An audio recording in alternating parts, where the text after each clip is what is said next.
10월 8일 금요일 아침 저희에게 주시는 말씀은 욥기 4장 12절로 21절의 말씀입니다. 교독해서 하나님 말씀을 받겠습니다. 어떤 말씀이 내게 가만히 이르고 그 가느다란 소리가 내 귀에 들렸었더니 사람이 깊이 잠들 즈음 내가 그 밤에 본 환상으로 말미암아 생각이 번거로울 때에 두려움과 떨림이 나에게 이르러서 모든 뼈마디가 흔들렸느니라. 그때에 영이 내 앞에서 지나매 내 몸에 털이 쭈뼛하였느니라.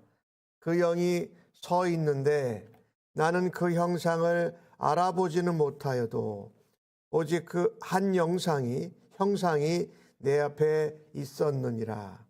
그때 내가 조용한 중에 한 목소리를 들으니 사람이 어찌 사람보다 의롭겠느냐? 사람이 어찌 그 창조하신 이보다 깨끗하겠느냐? 하나님은 그의 종이라도 그대로 믿지 아니하시며 그의 천사라도 미련하다 하시나니 하물며 흙집에 살며 티끌을 털어 삼고 하루살이 앞에서라도 무너질 자이겠느냐? 아침과 저녁 사이에 부스러져 가루가 되며 영원히 사라지되 기억하는 자가 없으리라. 장막줄이 그들에게서 뽑히지 아니하겠느냐? 그들은 지혜가 없이 죽느니라. 아멘. 엘리바스가 욥을 향하여서 입을 열었습니다. 그가 한 말은 결과를 가지고 그 원인을 찾아내는 것이었어요. 인과응보식으로 다른 사람의 상황을 바라다보고 그의 경험을 가지고 욥에게 이야기를 하고 있습니다. 그런데 이번에 엘리바스는 그의 특별한 계시적인 경험을 가지고 욥에게 말을 전하고 있습니다. 어떤 말씀이 내게 가만히 이르렀다. 내가 아주 가느다란 소리를 듣고 그것에 귀를 기울였다. 잠을 자려고 할 때였는데 그 밤에 내가 환상을 본 것이었다. 그 본 환상 때문에 이것저것 생각이 많았는데 그 환상 소리를 듣고 나서 내 뼈마디가 흔들릴 정도로 내가 두려움과 떨림이 있었다. 그 설명은 이 엘리바스가 하나님의 소리를 들은 것 같은 그의 환상과 경험을 이야기하는 것입니다. 한 영이 내 앞을 지나갔는데 그때 내 몸이 털이 이렇게 일어날 정도로 그렇게 경외감이 있었다라는 것이지요. 나는 그 형상을 잘 알아보지 못하는데 그 한 영이 분명히 내 눈앞에 보이는데 조용한 중에 내게 말씀하는 한 소리를 들었다라는 것입니다. 이 엘리바스가 설명한 것은 그의 특별한 계시적인 환상 그리고 말씀을 들은 것을 표현하고 있지요. 하나님이라고 이야기는 안 했지만 하나님의 영을 만난 것과 같은 그의 환상의 경험, 계시의 경험을 먼저 이야기를 합니다. 굉장히 이것은 맞다. 내가 하나님께 들은 소리다라고 하는 것을 표현하는 것이죠. 오늘 17절 말씀에 중요한 얘기를 합니다. 사람이 어찌 하나님보다 의롭겠느냐? 또 사람이 어떻게 그 창조하신 이보다 깨끗하겠느냐라고 말합니다. 물론 욥에게 직접적으로 이야기한 것은 아니었습니다만은 욥이 하나님 앞에 의롭고 경건하고 온전하고 정직하고 많은 사람들 가운데 동방의 의인이라고 인정함을 받는 사람입니다. 하나님도 그를 신뢰하셨어요. 그런데 욥이 지금 자녀들과 재산을 다 잃고 아내에게도 정말 듣지 않았으면 좋을 소리를 듣고 그리고 욥이 지금 발끝부터 머리끝까지 이 종기로 아주 고통 가운데 있잖아요. 그러니 욥이 의롭다고 마치 하나님께서 하나님 앞에 그렇게 주장해서 지금 욥이 그와 같은 어려움과 고통을 당한 것 같이 표현하고 있는 겁니다. 네가 아무리 하나님 앞에 경건하고 하나님을 경외하고 흠이 없다 할지라도 네가 하나님보다 깨끗할 수 있겠느냐라고 하는 것이지. 이 엘리바스가 지금 하고 있는 말은 물론 그는 그 깐에는 경험과 또 그의 어떤 그 바라다 보는 가치관, 결과를 가지고 원인을 알고 인과응보식으로 지금 욥에 대해서 접근을 하고 있는 것입니다. 그런데 욥이 정말 하나님 앞에 의롭다고 주장을 한 것이 아니었어요. 내가 하나님보다 깨끗하다고 한 것이 아니었어요. 내가 하나님께 죄가 없다고 증명하고자 한 것도 아니었어요. 그죠? 그것들이 아니었는데 욥이 지금 두 번에 걸쳐서 사단 마귀를 통해서 시험을 받고 있었던 것이지. 이 엘리바스가 한 말은 전체적으로는 맞아요. 하나님보다 누가 의롭겠고 하나님보다 누가 깨끗할 수 있냐? 없다. 그건 맞는데 욥이 하나님보다 깨끗하고 하나님보다 의롭다고 주장해서 이와 같은 고난과 시험을 당한 것이 아니거든요. 그러니까 그 말은 맞는데 그것을 적용할 때에 그렇지 않은 사람에게 적용을 하고 있는 엘리바스의 모습을 우리가 보게 됩니다. 오늘 18절에도 하나님은 그의 종이라도 믿지 아니시고 그의 천사라도 미련하다 하시나니. 그렇죠. 천사가 아무리 지혜 있어도 천사를 만드신 하나님보다 지혜로울 수가 없지요. 그리고 그의 종이라도 그가 하나님이 사랑하고 신뢰하고 정말 인정하는 그런 하나님의 종일지라도 그대로 믿지 아니하신다. 하나님이 그렇다고 엘리바스가 표현했지만 사실은 욥에 대해서 하나님께서 사단이 두 번씩이나 참소를 했을 때에도 하나님은 욥을 믿고 신뢰하고 정말 인정하는 하나님의 종으로 하나님이 믿어주십니다. 그러니까 이 엘리바스가 한 말이 맞는 것 같아도 그도 어느 부족의 아마 리더였을 거예요. 그리고 신앙도 있고 또 신앙적인 지혜를 다른 사람들을 통해서 배운 것도 있고 또 그가 경험이 있기 때문에 하는 말이 틀리지는 않아요. 그러나 욥의 경우에는 하나님이 인정하셨던 종이었거든요. 그러니 오늘 17절과 18절에서 엘리바스가 한 모습을 보면서 우리가 내 가까운 형제나 어떤 사람이 고난과 시험으로 이렇게 고통을 겪고 있을 때에 우리가 내가 생각하는 어떤 경험 또 내가 들은 어떤 말 또 원인을 찾아내는 결과를 가지고 원인을 찾아내는 인과응보식의 적용이 반드시 맞지는 않는다라는 겁니다. 그런데 우리는 그것이 맞는다고 생각하고 내가 알지 못하는 이해할 수 없는 고통과 시험 가운데 아파하는 사람들에게 그와 같은 적용을 하곤 한다라는 겁니다. 특별히 오늘 엘리바스는 자기가 환상 가운데 음성을 들은 그 주관적인 경험을 욥에게 적용하면서 객관화시키고 있는 겁니다. 이것이 우리가 신앙생활을 하고 내가 신앙적인 경험과 또 특별한 환상의 계시의 경험 그리고 내가 신앙생활을 하면서 보고 듣고 다른 사람들이 경험한 것을 근간으로 해서 무엇을 해석할 때에 다른 사람에게 쉽게 적용하는 경우들을 우리도 범하곤 한다라는 것입니다. 오늘 욥에게 직접 말하지는 않았지만 욥에게 한 말이었어요. 네가 하나님보다 깨끗하다 그러고 하나님보다 의롭다고 한 것이고 네가 하나님은 그의 종이라도 그대로 믿지 아니하시는데 너를 믿어주신다고 네가 생각하니까 하나님이 그렇지 않다라는 것을 엘리바스가 이야기하고 있는 거죠. 하나님이 그렇게 천사라도, 하나님이 사랑하시는 종이라도 그렇게 대하시는데 19절에 하물며 흙집에 살며 티끌의 털을 삼고 하루살이 앞에서라도 무너지는 자이겠느냐. 누구를 말합니까? 인간을 말하는 겁니다. 사람.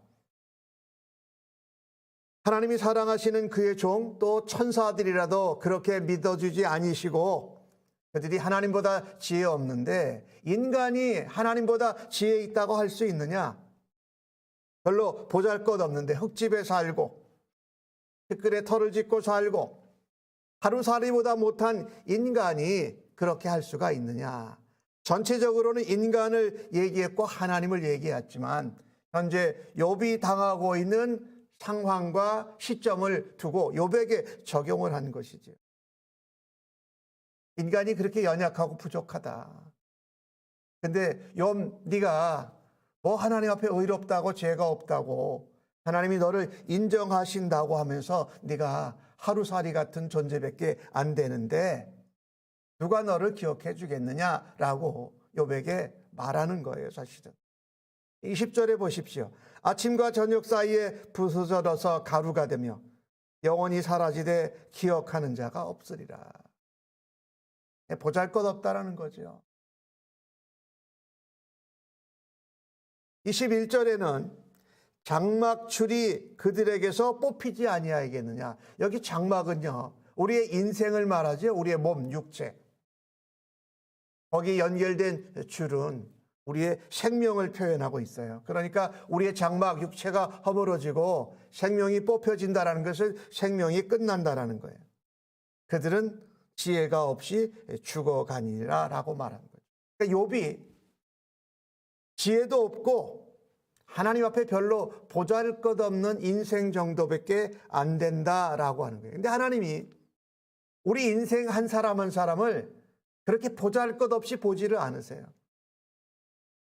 이 엘리바스가 한 말이 자기의 경험과 자기의 인과응보식인 해석과 그의 주관적인 계시 환상의 경험, 음성을 들은 것을 가지고 욥에게 적용하고 있지만 그것이 욥에게 딱 맞아떨어지지 않는다라는 거죠. 참 이 경우를 볼 때 욥이 지혜가 없다고 말하고 있는 것이에요. 천사보다 보잘것없는데 하나님이 그의 종을 그대로 믿지 않으신다. 엘리바스가 한 말이 맞는 것 같지만 틀린 부분도 있고 맞지만 적용의 케이스가 정확하지 않은 경우가 바로 욥의 경우라는 겁니다. 하나님이 세상을 이처럼 사랑하세요. 하나님이 욥을 정말 하나님 앞에 온전하고 정직하고 경건하고 하나님을 경외하는 자를 내가 이 같은 자를 본 자가 없다라고 할 정도로 두 번에 걸쳐서 사단에게도 그 욥을 신뢰하고 욥을 사랑하고 인정하시는 말씀을 하고 있잖아요. 여기 오늘 본문을 보면서요, 우리가 조심해야 될 게 이런 것입니다.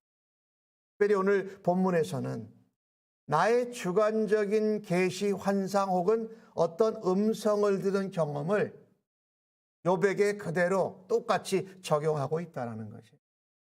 우리가 이 간증을 할 때 다른 사람들 앞에서 하나님의 은혜, 하나님의 사랑, 하나님의 영광, 하나님의 섭리 이런 것들에 대해서 간증할 때에 조심할 것 중에 하나가 바로 이런 것입니다. 내가 주관적으로 경험한 것을 다른 사람에게 똑같이 적용하면서 더 많은 일반적인 모든 사람들 앞에서 객관화시키는 겁니다. 오늘 엘리바스는 자기의 주관적인 경험을 자기하고 경우가 상황이 다른 욥에게 그대로 객관화시키기 시작을 했고 그것을 사람들 앞에서 공공연히 말하게 되면 이거는 자기의 주관적인 개념이 객관화가 돼가지고 마치 하나님 말씀같이 전해지는 그런 잘못들을 우리는 자주 범하곤 한다는 겁니다. 사실 엘리바스는 욥이 이와 같이 두 번의 시험을 통해서 재물과 자녀와 자신의 이 육체가 고통을 받는 그 배경을 전혀 지금 모르고 있어요. 그런데 모르고 있는데 그가 지금 말하고 있는 겁니다. 이 부분에 있어서 우리는 차라리요, 모르면, 내가 그 형제나 자매나 누가 처한 상황을 제대로 알지 못하면 차라리 말하지 않는 게 더 나아요. 그와 함께 있어주고 슬픔과 고통을 같이 나누어지는 것이 제일 좋은데, 참 우리는 부족하게도 내가 말로써 뭐를 위로해 주려고 해요. 말로써 내가 깨닫게 해 주려고 해요. 또 말로써 내가 정답을 주려고 애쓸 때가 많아요. 근데 오늘 엘리바스를 보면서 우리가 조심해야 할 것이고, 또 우리가 해야 할 것은 뭐냐면요, 나도 하나님보다 지혜롭지 못하다. 나도 하나님이 인정하시고 하나님이 그렇게 허락하셨다면 내가 무슨 말을 한 듯 그 하나님의 섭리와 놀라운 지혜를 어떻게 내가 설명해낼 수 있겠냐라는 거죠. 우리가 이런 어렵고 고통스러운 상황에 있는 사람들에 대해서 말을 먼저 빨리 하려고 애쓰지 말고, 내가 하는 말로 그를 가르쳐 주거나 그가 잊어버리고 있거나 그가 너무나 처한 상황이 힘들고 당황스러워서 알지 못하는 것을 가르쳐 줘야 하겠다라는 것을 우리는 일단은 멈춰야 합니다. 그리고 나도 그런 엘리바스가 말한 것처럼 죄인이고 의롭지 못하고 하나님의 지혜보다는 보잘것없는 인생이라는 것을 나에게 적용하고 그 아픔과 고통 가운데 있는 욥과 같은 사람들을 위해 기도해 주고, 하나님이 일하시고 하나님이 역사하시기를 기다리는 일로 오히려 쓰임받아야 할 것입니다. 그동안 우리가 할 수 있는 일이 아픔과 고통 가운데 있는 그 형제 자매와 그 아픔을, 슬픔을 함께 져주고 함께 나누는 것이 오히려 우리가 할 수 있는 더 하나님 앞에 바른 것이라는 부분을 오늘 본문을 통해서 보게 됩니다. 아멘. 하나님, 고통당하는 형제 자매를 대할 때 우리는 자주 우리의 경험으로 우리가 말씀을 해석한 그런 원리를 가지고, 또 오늘 엘리바스처럼 하나님, 내가 경험한 주관적인 환상의 경험, 또 하나님의 음성을 들은 경험을 그대로 적용하곤 하는 실수를 범합니다. 그러면서 고통과 아픔 가운데 있는 형제와 자매를 더 아프고 어렵게 하는 실수를, 잘못을 범하곤 하는 저희들의 모습을 보았습니다. 하나님, 회개하고 또 용서하기를 하나님 앞에 구하며, 그런 경우에 하나님이 일하시도록 또 예수님이 함께 하시는 것을 믿고 우리는 우리의 역할을 함께 해주는 것으로, 또 아픔을 동참하는 것으로 감당해낼 수 있는 믿음의 지혜가 겸손함이 있게 하여, 하나님이 그 시험과 고난을 허락하셨기에 하나님의 계획과 섭리와 경륜이 있고 하나님께서 역사하실 것을 믿고 하나님의 인도하심, 하나님의 앞서가심에 뒤따라갈 수 있는 믿음으로 살아가기를 간절히 기도합니다. 오늘도 그 같은 자세로 하나님 앞에 하루를 살아드리고 사랑하는 사람들을 대할 수 있는 은혜가 넘치게 하여 주시옵소서. 예수님의 이름으로 기도합니다. 아멘.